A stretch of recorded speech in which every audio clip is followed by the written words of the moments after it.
నా పేరు చామంతి. మా అమ్మ ఈ లోకాన్ని విడిచి వెళ్ళింది. మా నాన్న ఒక పెద్ద నంబర్ 1 జాదుగాడు మరియు పచ్చి తాగుబోతు. ఇంట్లో ఉన్నవి తీసుకెళ్లి జూదమాడుతూ బేరాలు చేస్తూ ఉంటాడు. నేను వంటగదిలో నిలబడి మా నాన్న అసంబద్ధమైన మాటలు వింటున్నాను.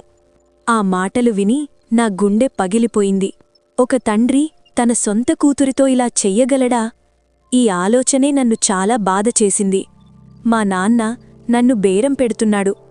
ఆ మాటలు వినగానే నాపై నేనే యాసిడ్ పోసుకుని చచ్చిపోవాలని అనిపించింది. ఏమైనా ఈ ఇంట్లో నేను సురక్షితంగా లేము. అమ్మ చనిపోయిన తర్వాత ఈ ఇల్లు నాకు సురక్షితంగా లేదు. అమ్మ బతికున్నంతకాలం నాకు అండగా ఉండేది. నాన్న పెట్టే ప్రతి హింసను సహించేది. కాని ఇప్పుడు నాన్న మనసులో ఉన్న భయం పూర్తిగా పోయింది. అప్పుడు అమ్మ ఉందనే భయంతోనో లేదా ఇంట్లో గొడవలు జరిగితే పక్కింటివాళ్లు వింటారనే భయంతోనో నాన్న కాస్త భయపడేవాడు. ఆ భయం కూడా పోయింది. ఇప్పుడాయనకు ఇష్టం వచ్చినప్పుడు ఎవర్ని పడితే వారిని ఇంటికి తీసుకొస్తున్నాడు. నాన్న చేష్టల వల్ల నేను చాలా బాధపడుతున్నాను. ఇంట్లో వయసుకు వచ్చిన ఆడపిల్ల ఉందని అతనికి ధ్యాసే లేదు.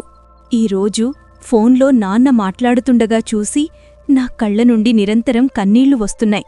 మా నాన్న నన్ను ఎవరికో అమ్ముకోడానికి బేరం పెడుతున్నాడు. నన్ను పందెంలో పెట్టాలనుకున్నాడు. నేను వెంటనే గదిలోకి వెళ్ళి ఆయన వైపు కోపంగా చూస్తూ అన్నాను, నాన్నా, నీకేమైంది? నువ్వు ఇంత దిగజారిపోతావని నేను అస్సలనుకోలేదు. నేను నీ సొంత కూతుర్ని. నువ్వు నాతో ఇలా ఎలా చేయగలవు? నీ తాగుడు కోసం, జూదం కోసం నన్నిలా చెయ్యకు నాన్నా. కావాలంటే నా నగలు తీసుకో. ఇంకా ఏమైనా కావాలంటే ఈ ఇల్లు అమ్ముకో. కాని నా ఆత్మను బేరం పెట్టకు. నేనిదంతా సహించలేను. నా సొంత తండ్రే నన్ను పందెంలో పెట్టాడని ఈ ఆలోచనే నన్ను చంపడానికి సరిపోతుంది అన్నాను. మా నాన్న నిష్కరుణగా ఇలా సమాధానమిచ్చాడు, ఎక్కువ వాగ్వాదం చెయ్యకు, లేదంటే ఈ నివాసం కూడా నా దగ్గర్నుండి పోతుంది. నేను ఈ ఇంటిని ఇప్పటికే జూదంలో ఓడిపోయాను. నేను ఒక్క పందెం మాత్రమే ఆడాలనుకుంటున్నాను. ఈ పందెం నేను గెలిస్తే నా ఈ ఇల్లు మరియు అదనంగా 50 లక్షల రూపాయలు వస్తాయి. నేను తప్పకుండా గెలుస్తానని నాకు పూర్తి నమ్మకం ఉంది. నిన్ను నేను కేవలం ఉపయోగించి ఈ పందెం గెలిచి చూపిస్తాను. చూడు, నేను ఈ పందెం ఓడిపోను. ఇలా నువ్వు బయటిపడతావు, మన ఇల్లు కూడా దక్కుతుంది. ఇంకా మనకు 50 లక్షల రూపాయలు కూడా వస్తాయి అన్నాడు. నేను కళ్ళు పెద్దవి చేసి మా నాన్నవైపు చూశాను. అంటే మా నాన్న దృష్టిలో నన్ను పందెల్లో పెట్టడం పెద్ద విషయమే కాదు. మా నాన్న ఇంకా ఇలా అన్నాడు, నేను జూదంలో ఎప్పుడూ ఓడిపోను. భగవంతుడి దయ ఉంటే గెలిచే వస్తాను. ఇది చెప్పి నాన్న ఇంటినుంచి వెళ్ళిపోయాడు. నా ఉనికి కూడా ముగిసిపోయిందని నాకనిపించింది. నేను ఏడుస్తూ అక్కడే నేలపై కూర్చున్నాను. నా పరిస్థితి ఎలా ఉందంటే నరికితే రక్తం కూడా రాదు. ఈరోజు నాకు మా అమ్మ తీవ్రంగా గుర్తొచ్చింది. సొంత తండ్రి తన పిల్లలతో ఇలా చేయగలడా? ఈ ఆలోచనే నన్ను బతకనివ్వడం లేదు. మా అమ్మ చనిపోయినప్పటినుండి నా జీవితం మరింత దారుణంగా మారింది. అమ్మ బతికున్నంతకాలం నన్ను రక్షించింది. ఎవరైనా మా ఇంటికి వస్తే నన్ను గదిలో దాచేది. కాని ఇప్పుడు నాన్నకు స్వేచ్ఛ దొరికింది. ఆయన ఇష్టమొచ్చిన వారిని ఇంటికి తీసుకొచ్చేవాడు. ఇంట్లో కూర్చొని జూదమాడేవాడు, మద్యం తాగేవాడు, చెడుమాటలు మాట్లాడేవాడు. ఇదంతా నా సహనానికి మించినది. నా మనసులో నిన్న జరిగిన సంఘటన గుర్తుకొచ్చింది. నాన్న తన స్నేహితులతో మద్యం తాగి ఇంటికొచ్చాడు. ఇంట్లో కూర్చొని జూదమాడటం ప్రారంభించారు. నాన్న స్నేహితులంతా నాన్న వయస్సువారే. వారిలో ఒక వ్యక్తి చూడటానికి చాలా వికారంగా ఉన్నాడు. అతని కళ్ళు ఎప్పుడూ ఎర్రగా ఉండేవి. పెద్ద పసుపుపచ్చ పళ్ళు అతన్ని మరింత వికారంగా కనిపించేలా చేశాయి. అతను నన్ను వింత చూపులతో చూస్తున్నాడు. అతని చూపులు నా శరీరం నిండా వెళుతున్నట్లు అనిపించాయి. నేను త్వరగా గదిలోకి వెళ్లి కూర్చుని తలుపు లోపలి నుండి మూసుకున్నాను. కాని అతని మాటలు నా చెవులకు వినిపించాయి. అతను నాన్నతో ఇలా అన్నాడు, శివరాం, నీ కూతురు మొగ్గనుంచి వికసించి గులాబీ పువ్వయింది. ఎంతకాలం ఇంట్లో కూర్చోబెడతావు అన్నాడు.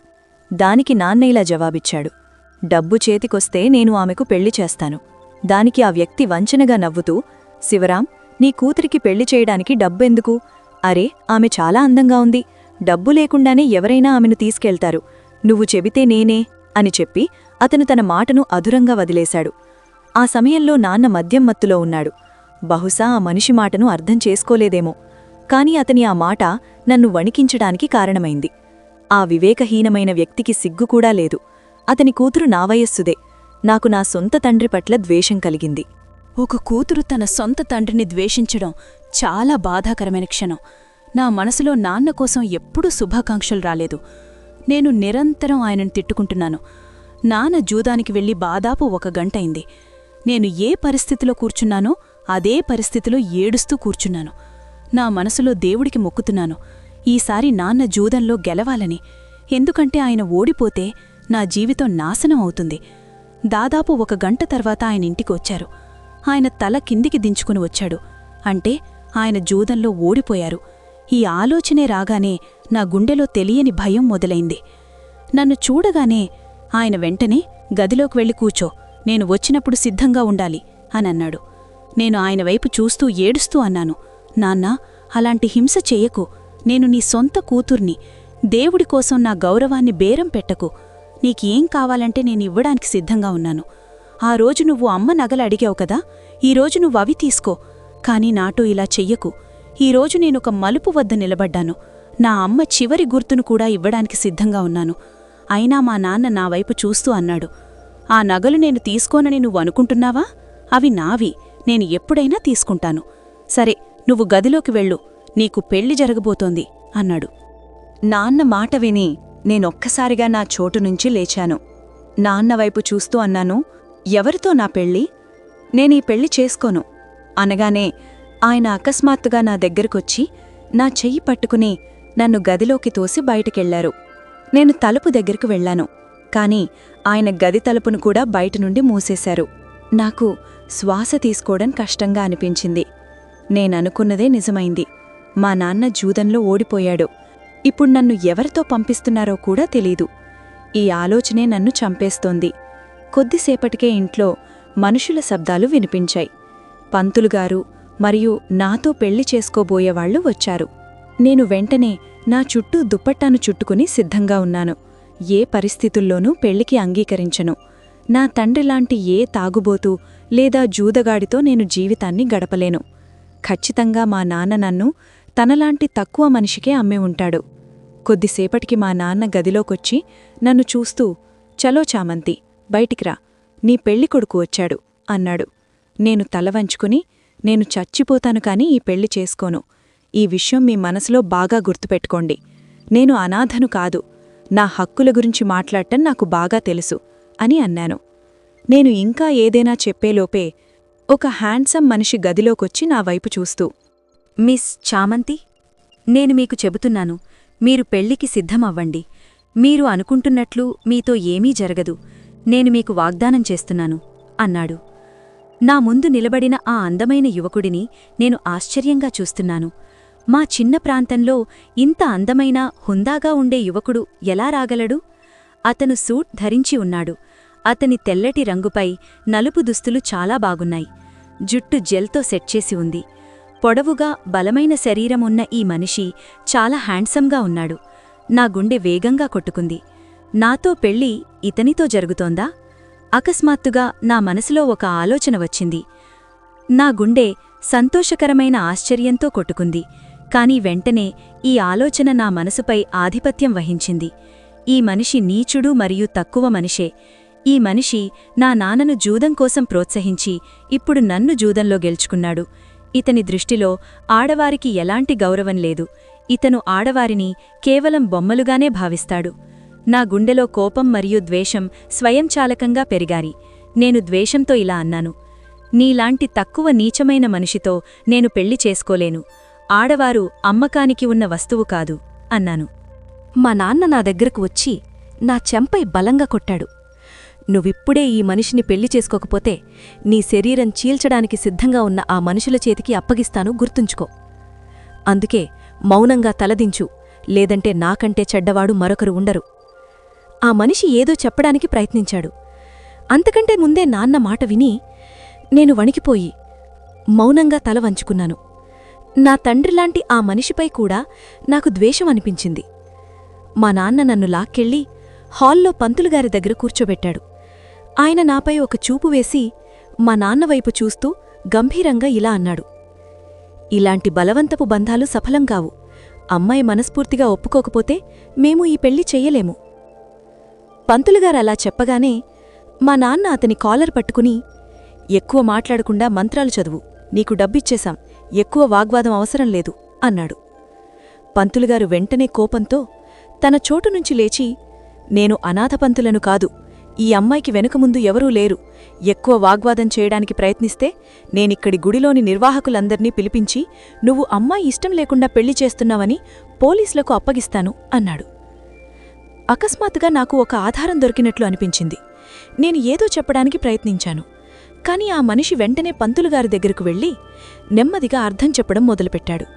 అతని మాటలు నా చెవులకు వినిపించలేదు. కాని అతను మాట్లాడుతున్న తీరు చూస్తే అతను పెద్ద జాదగాడు లేదా తాగుబోతూ అని అనిపించలేదు. కొద్దిసేపటి తర్వాత పంతులుగారు సంతృప్తి చెంది మంత్రాలు చదవడానికి ఒప్పుకున్నారు. నేను పంతులుగారితో ఏదో చెప్పాలనుకున్నాను.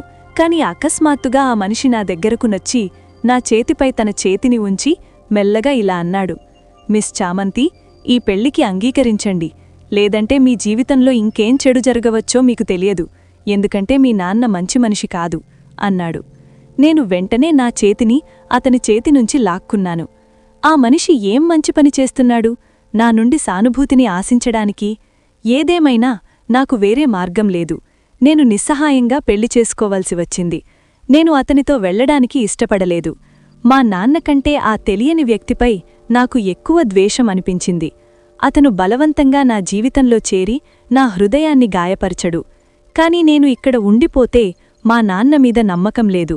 మళ్లీ నన్ను ఇంకొక నరభక్షకుడి చేతికి అప్పగించవచ్చు. ఇది కూడా దేవుడి దయ తక్కువ కాదు. మా నాన్న కేవలం నా చేతిని పట్టుకొని ఎవరి చేతిలోనో పెట్టలేదు, కాని గౌరవంగా నా పెళ్లి చేసి నన్ను పంపించాడు. నా భర్త పేరు రవి. అతని కారు చాలా పెద్దది. అతను చాలా ధనవంతుడు. ఈ ప్రశ్న రాగానే నేను అతని గంభీరమైన ముఖాన్ని చూశాను. ఆ మనిషి నాకంటే చాలా ఎక్కువ హ్యాండ్సమ్గా ఉన్నాడు. అతను నా చేతిని పట్టుకుని ముందు సీటు తలుపు తెరిచి నన్ను కూర్చోమని సైగ చేశాడు. నేను ద్వేషంతో నా ముఖం తిప్పుకుని మౌనంగా కారులో కూర్చున్నాను. అతను కూడా చుట్టూ తిరిగి వచ్చి డ్రైవింగ్ సీట్లో కూర్చుని కారును మా ప్రాంతం నుండి బయటకు తీసుకెళ్లాడు. నేను ఒక్కసారి కూడా మా నాన్నవైపు చూడాల్సిన అవసరం అనిపించలేదు. సొంత కూతుర్ని బేరం పెట్టిన వ్యక్తి ఎంత చెడ్డవాడై ఉండవచ్చో అని ఆలోచించి నేను బాధపడ్డాను. ఒక పొడవైన ప్రయాణం తర్వాత కారు ఒక్కసారిగా ఆగింది. అది అతని ఇంటి గ్యారేజ్. అతను తనవైపు నుండి దిగి నా దగ్గరకు వచ్చి చెయ్యి చాచి మెత్తని స్వరంతో, రండి, నెమ్మదిగా దిగండి అన్నాడు. ఒక క్షణం ఆ వ్యక్తి నాకు మంచివాడిలా అనిపించాడు. చాలా తెలివైనవాడిలా, చదువుకున్నవాడిలా అనిపించాడు. కాని వెంటనే నా మనసులో మా నాన్న మాటలు సుడులు తిరిగాయి. ఈ మనిషి నన్ను కొన్నాడు. నాకు ఈ గౌరవం జీర్ణం కాలేదు. అయినా నేను అతని బలమైన అరిచేతిపై నా చేయి ఉంచాను. అతను చాలా హక్కుతో నన్ను పట్టుకుని కారు నుండి దింపి తన పెద్ద బంగళాలోకి తీసుకెళ్లాడు. అది ఇల్లు కాదు, ఒక మహల్లా ఉంది. ఎవరైనా అతని బంగళాను చూస్తే మెచ్చుకోకుండా ఉండలేరు. అతను నావైపు చూస్తూ ప్రేమగా ఇలా అన్నాడు, ఈరోజు నుండి నువ్వు ఈ ఇంటికి యజమానురాలివి. నువ్వు నన్ను మరియు నా పిల్లవాడిని బాగా చూసుకుంటావని ఆశిస్తున్నాను. నేనొక్కసారిగా వ్యక్తివైపు చూశాను. అతనికిప్పటికే పెళ్ళయిందా? ఈ ఆలోచన రాగానే నా కళ్లలో కన్నీళ్లు వచ్చాయి. అతను నన్ను చూస్తూ, చామంతి, మీకు తెలుసు, నేనిప్పటికే పెళ్ళయి ఉన్నాను, మరియు నాకొక పిల్లవాడు కూడా ఉన్నాడు. కాని నా మొదటి భార్య డెలివరీ సమయంలోనే చనిపోయింది. నా పిల్లవాడిని చూసుకోవడానికి నాకొక ఆడమనిషి అవసరం. మరియు మీ నాన్న అని ఇంకా ఏదో చెప్పేలోపే నేను చెయ్యి పైకెత్తి అతన్ని మౌనంగా ఉండమని సైగ చేశాను. మరియు చల్లని స్వరంతో, ఇంత శుద్ధివ్వాల్సిన అవసరం లేదు, నేనొక దాసిని, మీరు ఏ ఆజ్ఞ ఇస్తే నేను పాటించాల్సిందే. చివరికి మీరు నన్ను కొనుక్కొని వచ్చారు, మరియు కొనబడిన ఆడవారు భార్యలు కారు, వారు దాసులు లేదా ఉంచుకున్నవారవుతారు అని అన్నాను. నేను చాలా కఠినమైన మాటలు మాట్లాడాను. నేనిలా మాట్లాడగానే అతని ముఖం కోపంతో ఎర్రబడింది. కొద్దిసేపటి క్రితం అతని ముఖంలో ఉన్న మెత్తదనం మరియు ప్రేమ యొక్క భావాలు ఒక్కసారిగా మాయమైపోయాయి. అతను నా చేతిని గట్టిగా పట్టుకుని నన్ను తన దగ్గరికి తీసుకున్నాడు. తర్వాత నా కళ్లల్లోకి చూస్తూ ఇలా అన్నాడు, జాగ్రత్త, ఈరోజు తర్వాత నీ నోటి నుండి ఈ మాటలు వినిపిస్తే నాకంటే చెడ్డవాడు మరొకరుండరు. అతని కోపమైన రూపం చూసి నేను భయపడ్డాను. ఇప్పటివరకు నేను రవి యొక్క మెత్తని స్వభావం మాత్రమే చూశాను. అకస్మాత్తుగా అతని కోపం చూసి నేను వణికిపోయాను. అతనొక పనిమనిషిని పిలిచి, ఈమెను తన గదిలో విడిచిపెట్టు అన్నాడు. అతని మాట్లాడే విధానం చాలా కఠినంగా ఉంది. ఒక క్షణం నాకు బాధ కూడా అనిపించింది. కాని తర్వాత నేను నా తప్పు ఒప్పుకున్నాను. ఈ వ్యక్తి యొక్క స్వభావం నాతో ఇలాగే ఉండాలి. చివరికి నేను అతని కొనబడిన దాసిని. అతని ప్రతి మాటకు తలవంచడం నాకు అవసరం. పనిమనిషి నన్నొక గదిలోకి తీసుకువచ్చి 1 సంవత్సరం పిల్లవాడివైపు సైగ చేస్తూ, ఇతడు సర్ కొడుకు. అతని అమ్మ చనిపోయిన తర్వాత ఈ పిల్లవాడు అమ్మ ప్రేమ కోసం తప్పించిపోయాడు. ఇప్పుడు మీరు వచ్చారు, బాబును జాగ్రత్త చూసుకోండి అని అంది. పనిమనిషి నాకిదంతా చెప్పి వెళ్ళిపోయింది. అప్పుడే నాకు మళ్ళీ నేను విలువలేని దానిలా అనిపించింది. ఇక్కడి పనిమనిషులు కూడా నాకు ఆజ్ఞలిస్తారా అని నా మనసు చాలా బాధపడింది. నేను ఆ నిర్దోషమైన పువ్వు వైపు ద్వేషపూరిత చూపు విసిరి కోపంగా మంచంపై పడుకున్నాను. బాబు నా పక్కనే పడుకుని ఉన్నాడు. నేను అతని వైపు నుండి తిరిగి పడుకున్నాను. ఈ చిన్న పిల్లవాడిపై కూడా నాకు ద్వేషమనిపించింది. నా జీవితాన్ని నాశనం చేసినందుకు ఈ తండ్రి మరియు కొడుకు ఇద్దరినీ చంపేయాలని నా మనసు కోరుకుంది. అవును, నేను మా నాన్న ఇంట్లో సంతోషంగా లేను. కాని నేను ఈ విధంగా ఎవరికీ భార్యగా ఉండాలని కోరుకోలేదు. మరియు ఈ వ్యక్తి అర్థం చేసుకోలేకపోయాడు. మా నాన్న కూడా అర్థం చేసుకోలేకపోయాడు. ఇలా ఆలోచించి నేను ఎప్పుడు నిద్రలోకి జారుకున్నానో నాకు తెలియదు. అర్ధరాత్రి శబ్దం విని నాకు మెళకు వచ్చింది. నేను చిన్నపాటి శబ్దం వినగానే లేచేదాన్ని. నేను విసుగు చెంది నా పక్కన ఉన్న చిన్న పిల్లవాడ్ని చూశాను. అతను ఆకలి కారణంగా ఏడుస్తున్నాడు. నేను అతని శరీరంపై ద్వేషపూరిత చూపు విసిరి మళ్లీ తిరిగి పడుకోవడానికి ప్రయత్నించాను. కాని అతని ఏడుపు నన్ను బాధించింది. అకస్మాత్తుగా నాకెంత కోపం వచ్చిందంటే నేను అతన్ని కొట్టడానికి చెయ్యెట్టాను. కాని అతని ముఖంపై కొట్టడానికి ముందు నన్ను నేను ఆపుకున్నాను మరియు పక్కనే ఉన్న పాల డబ్బా తీసుకొని అతనికి పాలు తయారు చేయడం ప్రారంభించాను. ఇదంతా నేను అనుకోకుండా చేస్తున్నాను. నేను కేవలం ఆ పిల్లవాడి ఏడుపును ఆపాలనుకున్నాను. ఎందుకంటే నాకు శాంతిగా పడుకోవలసిన అవసరముంది. తద్వారా నేను రేపు ఆ వ్యక్తిని ఎదుర్కోగలను. పాలు తాగగానే అతను మళ్లీ నిద్రలోకి జారుకున్నాడు. బహుశా అతనికి ఒంటరిగా ఉండటం అలవాటైనట్లుంది. ఒక క్షణం నాకా నిర్దోషి అసహాయ పిల్లవాడిపై దయకూడా వచ్చింది. ఈ విషయాల్లో అతని తప్పేమిటి? కాని తర్వాత నేను ద్వేషంతో అతని శరీరాన్ని వదిలిపెట్టాను. ఈ పిల్లవాడి కారణంగానే ఆ మనిషి నన్ను కొన్నాడు. తద్వారా నేను అతని పిల్లవాడిని చూసుకోగలను. మరియు ఇలా ఆలోచించగానే మళ్లీ నాకు అతనిపై ద్వేషం కలిగింది.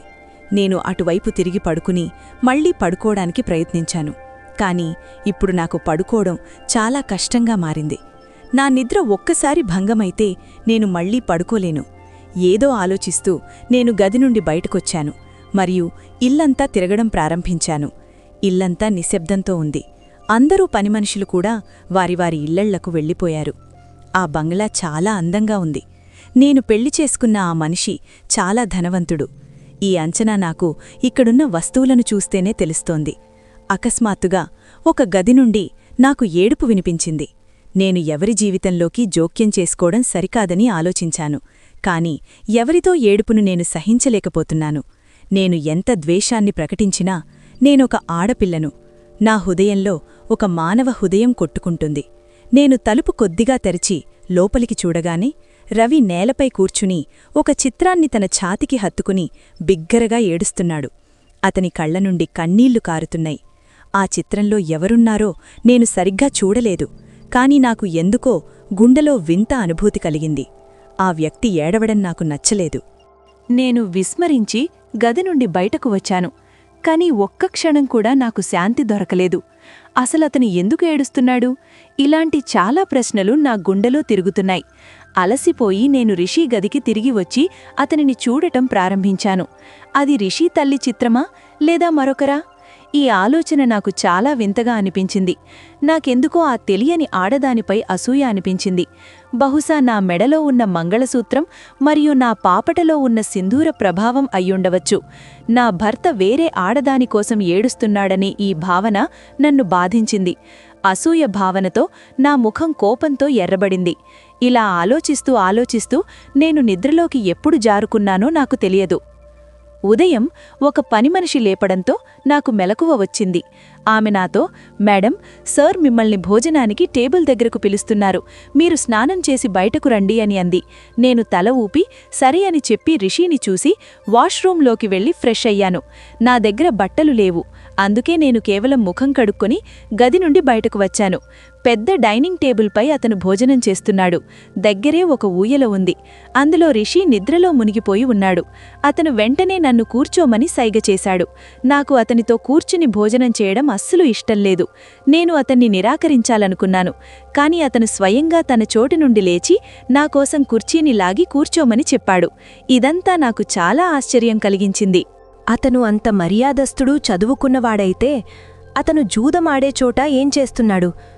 మరియు అతనికి ఒక ఆడదాని గౌరవం గురించి అనుభూతి లేదా ఒక ఆడదాన్ని బేరం పెడుతున్నందుకు అతనికి కొంచెం కూడా బాధ అనిపించలేదా?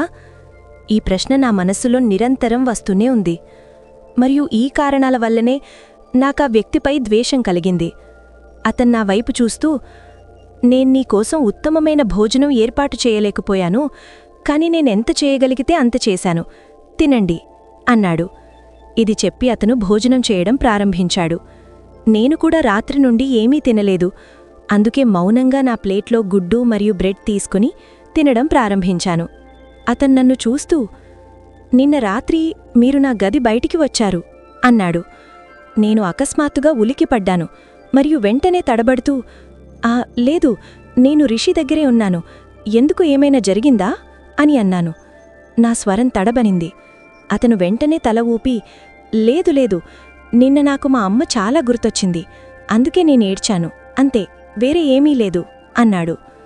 నేను ఆశ్చర్యంతో రవి వైపు చూస్తున్నాను. అతను నాకొక అపరిచితురాలికి ఎందుకింత శుద్ధి ఇస్తున్నాడు?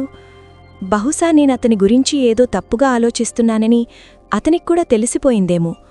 అతను కళ్ళు చదవగలిగే నైపుణ్యం కలిగి ఉన్నవాడా అని ఆలోచించి నేను నా కళ్ళు దించుకున్నాను.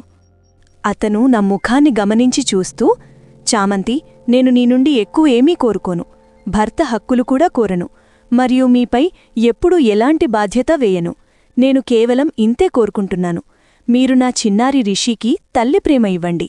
నా పిల్లవాడు పుట్టినప్పటినుండి తల్లి ఒడిని అనుభవించలేదు. నా కొడుకు తల్లి స్పర్శను తెలుసుకోవాలని నేను కోరుకుంటున్నాను అన్నాడు.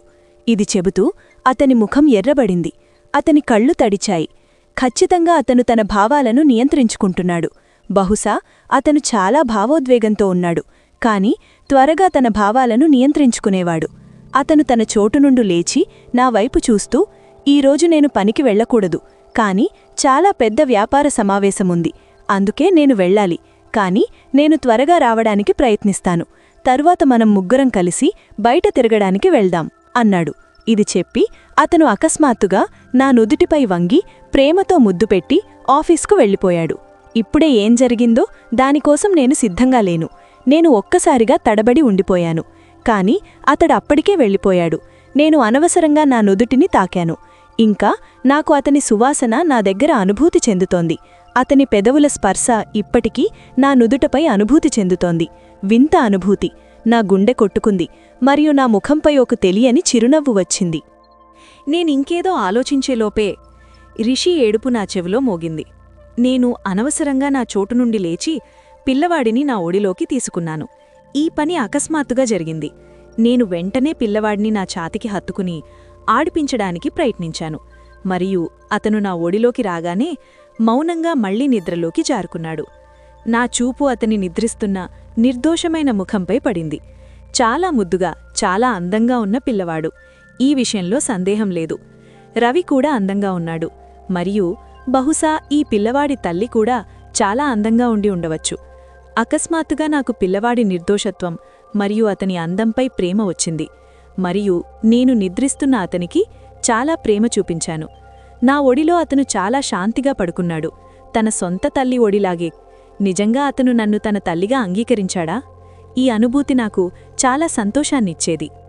కాని నేను ఇప్పటికీ ఎలాంటి భావనలకు పరిచయం అవ్వాలని కోరుకోలేదు. అందుకే నేను త్వరగా పిల్లవాడిని ఊయల్లో తిరిగి పడుకోబెట్టి భోజనం చెయ్యడం ప్రారంభించాను. సమయం గడిచిపోతోంది. సాయంత్రం అతను నన్ను బయటకు తిరగడానికి తీసుకెళ్లాడు. ఇప్పుడతను ఏదో ఒక సాకులతో నాతో మాట్లాడడానికి ప్రయత్నించేవాడు. కాని నేనతన్ని చూడాలని కూడా కోరుకోలేదు. ఎందుకంటే నా మనసులో ఈ ఆలోచనలే ఆధిపత్యం వహించాయి. ఈ వ్యక్తి నన్ను బేరం పెట్టాడు, నన్ను కొన్నాడు. నేను అతని భార్యను కాదు, ఒక దాసిని లేదా ఉంచుకున్నదాన్ని. సమయం గడిచిపోతోంది మరియు అతను నా చాలా జాగ్రత్త తీసుకోవడం ప్రారంభించాడు. సహజంగానే నేను పిల్లవాడికి దగ్గరవుతున్నాను. అతను ఎవరి దగ్గరా శాంతంగా ఉండకపోయేవాడు. తన తండ్రి దగ్గరకు వెళ్ళినా ఏడవడం కొనసాగించేవాడు. అతను ఆశతో నిండిన చూపులతో రిషిని నా ఓడిలో వేసేవాడు. మరియు నేను అతన్ని నా ఛాతికి అనుకుని పట్టుకున్నప్పుడు అతను క్షణంలో మౌనంగా పడుకునేవాడు. నాకు మాతృత్వపు అనుభూతి చాలా విభిన్నంగా ఉంది. ఈ పిల్లవాడి కోసం నేను ఏం అనుభూతి చెందుతున్నానో ఎవరికీ చెప్పలేకపోతున్నాను. అవును, కొన్ని రోజుల్లోనే నేను ఈ పిల్లవాడితో కలిసిపోయాను. మరియు బహుశా అతను కూడా నా ఒడికి అలవాటైపోయాడు.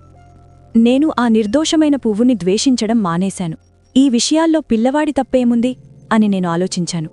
ఎవరిదైనా తప్పుంటే అది నా తండ్రిది లేదా నా భర్తది, వేరే ఎవరిదీ కాదు. సమయం వేగంగా గడిచిపోతుంది. కాని నేను ఇప్పటివరకు రవిని నా దగ్గరికి రానివ్వలేదు. అతను సాకులతో నన్ను తాకడానికి ప్రయత్నించేవాడు. అతను యువకుడు. అతనికి కూడా భావాలుండేవి. మరియు నేను అతని భార్యను. నాపై అతనికి పూర్తి హక్కుంది. అతని కళ్లలో మెరుపు మరియు అతని ముఖంలో ఉద్భవిస్తున్న భావాలు. అతను నా దగ్గరికి రావడానికి తహతహలాడుతున్నాడని నేనర్థం చేసుకున్నాను. అతను నన్ను తన బాహువుల్లోకి తీసుకోవాలని కోరుకున్నాడు. కాని నేను తన దృష్టిని తెలుసుకునేదాన్ని. తెలిసి కూడా తెలియనట్లు నటించేదాన్ని. మరియు రవి ముందు నుండి తప్పుకునేదాన్ని. అతను అలాగే నిస్సహాయంగా నేను వెళ్లడం చూసేవాడు. కాని నాకేదైనా చెప్పడానికి లేదా నా ముందుకు వచ్చి నా హక్కు కావాలని అడగడానికి అతనికి ధైర్యం లేదు. నా ద్వేషం ఇంకా పతస్థాయిలోనే ఉంది. కాని రవి పట్ల ద్వేషం ఉన్నప్పటికీ నేను ఇప్పటికీ రవి కోసం వేచి చూడటం ప్రారంభించాను. అతను ఆఫీస్ నుండి వచ్చేదాకా నా దృష్టి బయటి గేటు వైపు ఉండేది. రవి కారు హార్న్ మోగగానే నాకెందుకో నా గుండెలో ఒక శాంతి దొరికేది. అతని మాట్లాడే చూపులు నా గుండె కొట్టుకోడాన్ని వేగవంతం చేసేవి. అతను సాకులతో నన్ను తాకడం నా గుండె తంత్రులను కదిలించటం ప్రారంభించింది.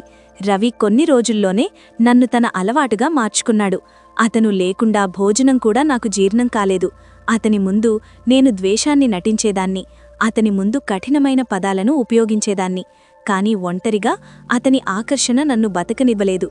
మరియు ఒకరోజు ఒక వార్త నన్ను కంగారు పెట్టింది. నేను రిషి గదిలో అతని పక్కన కూర్చుని ఆడుకుంటున్నాను. అకస్మాత్తుగా ఒక పనిమనిషి పరిగెత్తుకుంటూ నా గదిలోకి వచ్చి కంగారుగా, మేడం, ఆస్పత్రి నుండి ఫోను వచ్చింది. సార్కు చాలా ప్రమాదకరమైన ప్రమాదం జరిగింది. అతన్ని ఎమర్జెన్సీలో చేర్చారు. అతని పరిస్థితి చాలా బాగాలేదు.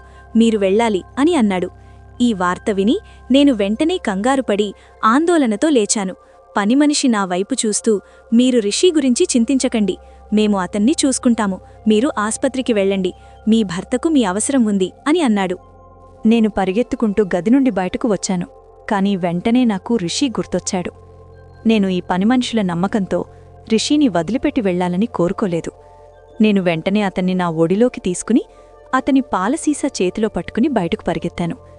నేను డ్రైవర్కు ఆస్పత్రి పేరు చెప్పి అక్కడికి వెళ్లమని చెప్పాను. కొద్దిసేపటి తర్వాత మేం ఆస్పత్రిలో ఉన్నాము. అక్కడ రవి యొక్క కొంతమంది స్నేహితులు మరియు బంధువులు కూడా ఉన్నారు. వారు చాలా ఆందోళనగా కనిపిస్తున్నారు. నా భర్తకు చాలామంది తెలిసినవారున్నారు. వారు వెంటనే అతని కోసం నిలబడ్డారు. నన్ను చూడగానే అందరూ తల్లులు దించుకున్నారు. నేనొక నర్స్ దగ్గరికి వెళ్లి నా భర్త ఆరోగ్యం గురించి అడిగాను. మరియు ఆమె నాకతని గురించి చెబుతున్నప్పుడు నా పరిస్థితి చెడిపోయింది. అతనికి అస్సలు స్పృహ లేదు. అతని మెదడుకు చాలా తీవ్రమైన గాయాలయ్యాయి. ఆ మాటలు వింటుంటే నా గుండె ఆగిపోయే దశలో ఉంది. ఇది ఎలాంటి అనుభూతో నాకు తెలీదు. అతని చిన్నపాటి ఎడబాటు నన్ను మరణం అంచుకు తీసుకొచ్చింది. బహుశా నేను రవికి అలవాటైపోయానేమో. అతని ప్రేమపూర్వక మాటలకు, అతని స్పర్శకు అలవాటైపోయానేమో. అందుకే అతని చిన్నపాటి బాధను నేను సహించలేకపోతున్నాను. నా కళ్ల నుండి నిరంతరం కన్నీళ్లు కారుతున్నాయి. కొద్దిసేపటి తర్వాత ఇద్దరు పనిమనుషులు కూడా ఆస్పత్రికి చేరుకున్నారు మరియు రిషిని చూసుకోవడం ప్రారంభించారు. నాకు నా గురించి అస్సలు తెలియదు. నేను పరిగెత్తుకుంటూ ఆస్పత్రిలో ఉన్న ఒక చిన్న గుడికి వచ్చాను మరియు భగవంతుడి ముందు కూర్చుని ఏడుస్తూ నా భర్త జీవితం కోసం మొక్కుకున్నాను. మా అమ్మ ఒకసారి నాతో చెప్పింది, భర్త కోసం భార్య మొక్కు మరియు భార్య కోసం భర్త మొక్కు చాలా త్వరగా ఫలిస్తాయి అని చెప్పింది. నేను భగవంతుడి పాదాల వద్ద తల వంచి ఏడుస్తున్నాను, నా భర్తకు ఏ హాని జరగకూడదు అని. కొద్దిసేపటి తర్వాత ఒక పనిమనిషి వచ్చి నాకు చెప్పింది, మేడం, సరర్కు స్పృహ వచ్చింది మరియు అతను మొదటగా మీ పేరు పిలిచాడు. అతను మిమ్మల్ని కలవాలని కోరుకుంటున్నాడు అని. ఇది వినగానే నేను ఐసీయూ గది వైపుకు పరిగెత్తాను. కాని తలుపు వద్ద ఆగి నేను వెంటనే రవిని నా ఒడిలోకి తీసుకుని గదిలోకి ప్రవేశించాను. నేను వెంటనే అతని దగ్గరకు వెళ్ళి అతని నుదుటిపై నా పెదాలు ఉంచాను. నా కళ్లనుండి కన్నీళ్లు జారి రవి ముఖాన్ని తడుపుతున్నాయి. నేనిప్పుడు భరించలేకపోతున్నాను మరియు నేను అకస్మాత్తుగా వెక్కుతూ ఏడవడం ప్రారంభించాను. బాధ ఉన్నప్పటికీ కూడా రవి ముఖంలో ఒక చిరునవ్వు వ్యాపించింది. అతను నెమ్మదిగా కళ్ళు తెరిచి నా వైపు చూస్తూ తన పెదాలను నా నుదుటిపై ఉంచి, నా భార్య నన్ను క్షమించిందని నేను నమ్మలేకపోతున్నాను అన్నాడు. అతని సరదా స్వరం విని నా కళ్లల్లో కన్నీళ్లు మరింత వేగంగా వచ్చాయి మరియు నేను రిషిని అతని దగ్గర పడుకోబెట్టాను. మీరు మమ్మల్ని మరియు మీ కొడుకును ఎంత బాధపెట్టారు, ఎందుకు అంత వేగంగా కారు నడిపారు మీరు అన్నాను. అతను వెంటనే నా చేతిని పట్టుకొని, నేను కారు వేగంగా నడపలేదు, నాకు ట్రాఫిక్ నియమాలు తెలుసు, కాని ఈరోజు నేను ఆ భగవంతుడికి ధన్యవాదాలు చెబుతున్నాను. అతను నన్ను ఈ పరిస్థితికి చేర్చాడు. దానివల్ల నా భార్యకు నాపై కొంచెం చింత కలిగింది. నేను బతికి బయటపడటం భగవంతుడి దయ. నేను చనిపోయుంటే నా భార్య నన్ను ద్వేషిస్తుంది మరియు చివరి శ్వాస వరకు ఆమె నన్ను క్షమించలేదు అనే కోరికతో చనిపోయేవాడిని అన్నాడు. నేను వెంటనే అతని భుజంపై కొట్టి, అలా మాట్లాడకు రవి, నేను ఏ పరిస్థితిలో ఉన్నానో మీకు తెలియదు అన్నాను.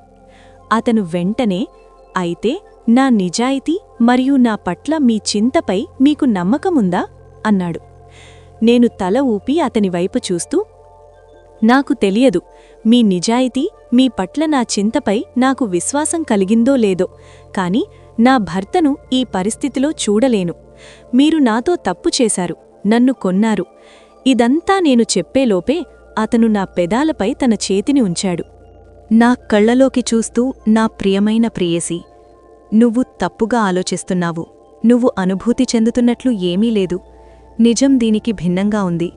నేను జూదమాడే చోటున్నాను మరియు నిన్ను కొన్నాను అని నువ్వు అనుకుంటున్నావు. నా భార్యగారు, అది కాదు. నేను నా కొంతమంది వ్యక్తులను నీ వెనుక పెట్టాను.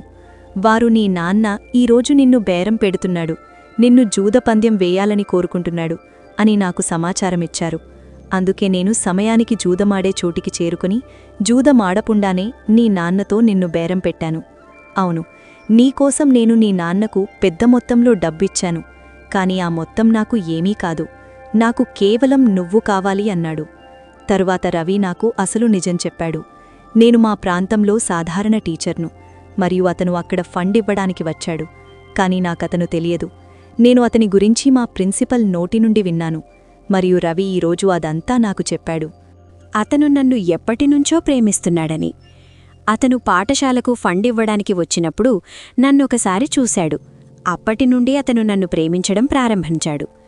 అతని మొదటి పెళ్లి అతని తల్లి ఇష్టంతో జరిగింది. అతను తన మొదటి భార్యను ఇష్టపడలేదు, కాని తన తల్లి కారణంగా బంధాన్ని నిర్వహించాడు. పెళ్లైన 1 సంవత్సరం తర్వాతే రవి తల్లి ఒక రోడ్డు ప్రమాదంలో చనిపోయింది. మరియు పెళ్లైన 2వ సంవత్సరం రవికి రిషి జన్మించాడు. కాని డెలివరీ సమస్య కారణంగా రవి భార్య రిషికి జన్మనిచ్చిన వెంటనే చనిపోయింది. ఇవన్నీ విషయాలు రవి నాకు చెప్పాడు. చామంతి, నా భార్య బతుకుంటే నేను ఎప్పుడూ నిన్ను పెళ్లి చేసుకునేవాణ్ణి కాదు. అవును, నీ ప్రేమను నా గుండెలో దాచుకునేవాణ్ణి. కాని ఆరతి వళ్ళిపోయిన తర్వాత నాకు నీ గుర్తు వచ్చింది. అందుకే నేను నా వ్యక్తులను నీ వెనుక పెట్టాను మరియు నీ గురించి సమాచారం తెలుసుకోగలగాలను. అప్పుడే నాకు తెలిసింది, నీ నాన్న నిన్ను జూదపందం వెయ్యాలని చూస్తున్నాడు మరియు నీ నాన్న ఒక నంబర్ 1 జాదగాడు మరియు తాగుబోతు. అతను నిన్ను పందెం వేశాడన్న కోపంతో నా రక్తం మరిగింది మరియు నేను సమయానికి అక్కడికి వెళ్ళి నిన్ను రక్షించాను. నువ్వు నన్ను ఇప్పటివరకు తప్పుగా అర్థం చేసుకున్నావు. నేను నీ దగ్గరికి రావడానికి తహతహలాడాను. నీకు నిజం చెప్పాలని కూడా కోరుకున్నాను. కాని నువ్వు నా నుండి దూరంగా ఉండేదానివి. కాని ఈరోజు భగవంతుడి దయ కారణంగా భగవంతుడు స్వయంగా నా ప్రేమను నీ గుండెలో వేశాడు అన్నారు. నిజం తెలిసి నా కళ్లలో కన్నీళ్లొచ్చాయి మరియు నేను వెంటనే అతని బలమైన ఛాతీపై తలపెట్టి బిగ్గరగా ఏడవడం ప్రారంభించాను. అతనికి బాధుంటుందని నాకు తెలుసు, కాని అతను ఏమీ మాట్లాడలేదు. అతను నెమ్మదిగా నా జుట్టులో చెయ్యి రాస్తున్నాడు. అప్పుడే రవి ముఖంలో ఒక ముద్దుగా ఉన్న చిరునవ్వుంది. అది నా గుండెలోకి దిగిపోయింది. కొన్ని రోజులు డాక్టర్లు అతన్ని ఆసుపత్రిలోనే ఉంచారు. తద్వారా రవి ఆరోగ్యం మెరుగుపడుతుంది. మరియు నేను రిషిని తీసుకొని మళ్లీ ఆసుపత్రికి రాలేదు. ఎందుకంటే అతనొక చిన్న పిల్లవాడు మరియు అతనికి త్వరగా క్రిములు సోకవచ్చు. అందుకే నేనతన్ని తీసుకురావడం అవసరం కాదని భావించాను. రాత్రి నేను అతని దగ్గరే ఉండేదాన్ని మరియు రిషిని నా ప్రత్యేక పనిమనిషి చూసుకునేది. అలా కొన్ని రోజుల కష్టం తర్వాత రవి మళ్లీ తన కాళ్లపై నిలబడ్డాడు. నా ప్రపంచం సంతోషంతో నిండిపోయింది. మరియు పెళ్లైన 6 నెలల తర్వాత నేను రవి గదిలో అతని మంచంపై కూర్చొని ఉన్నాను. నా గుండె వేగంగా కొట్టుకొంటోంది. ఎందుకంటే ఈ రాత్రి నా జీవితంలో అత్యంత అందమైన రాత్రి కాబోతోంది. రవి గదిలోకి వచ్చాడు. అతని చేతిలో గులాబీ పూలున్నాయి. వాటిని అతను తెచ్చి నా జుట్టులో పెట్టాడు. మరియు కొద్దిసేపటి తర్వాత రవి యొక్క ప్రేమపూర్వక సరదాలు నా శరీరంపై పెరిగాయి. నా ప్రతి రోమ రంధ్రం విద్యుత్తో నిండిపోయింది. నేను తహతహలాడుతూ రవి బాహువులోకి ఒదిగిపోయాను. రవి కూడా నన్ను గట్టిగా తన బాహువులోకి తీసుకున్నాడు. మరియు ఆ క్షణం నా గుండె నుండి భగవంతుడికి ధన్యవాదాలు వచ్చాయి. అతను నా జీవితంలో ఎంత మంచి జీవిత భాగస్వామిని రాశాడు. మా నాన్న నాకు ఎంత చెడు చేశాడో, ఎంత బాధ పెట్టాడో దాని పరిహారం నా భర్త రూపంలో జరిగింది. రవి నాకు అంత ప్రేమ మరియు ఆప్యాయత ఇచ్చాడు. నేను అన్ని కోపాలను మర్చిపోయి అతని ప్రపంచంలో కలిసిపోయాను. నేను రిషిని మనసు పూర్తిగా నా కొడుకుగా అంగీకరించాను మరియు అతని జాగ్రత్త తీసుకోవడం ప్రారంభించాను. జన్మ ఇచ్చినవారికంటే పెంచినవారే గొప్పవారు అని చెబుతారు. మరియు నా కొడుకు రిషి పెద్దయ్యాక నేను తల్లినైనందుకు ఆ గౌరవాన్ని ఖచ్చితంగా ఇస్తాడని నాకు తెలుసు. మరియు కొన్ని సంవత్సరాల తర్వాత భగవంతుడు నాకొక అందమైన కూతుర్నిచ్చాడు. ఆమెను ఒక్క క్షణం కూడా రవి మరియు రిషి విడిచిపెట్టేవారు కాదు. నా కుటుంబం పూర్తయింది మరియు వారితో నేను సంతోషకరమైన జీవితాన్ని గడుపుతున్నాను. వీడియో చివరి వరకు చూసినందుకు ధన్యవాదములు. ఛానల్ సబ్స్క్రైబ్ చేసుకొని బెల్ ఐకాన్ని యాక్టివేట్ చేసుకోండి. ఎందుకంటే నేను పెట్టే ప్రతి ఒక్క వీడియో మీకు నోటిఫికేషన్ వస్తుంది. అలాగే లైక్, షేర్ మరియు కమెంట్ చేయడం మర్చిపోకండి. మరొక మంచి వీడియోతో మళ్ళీ కలుద్దాం. Bye bye.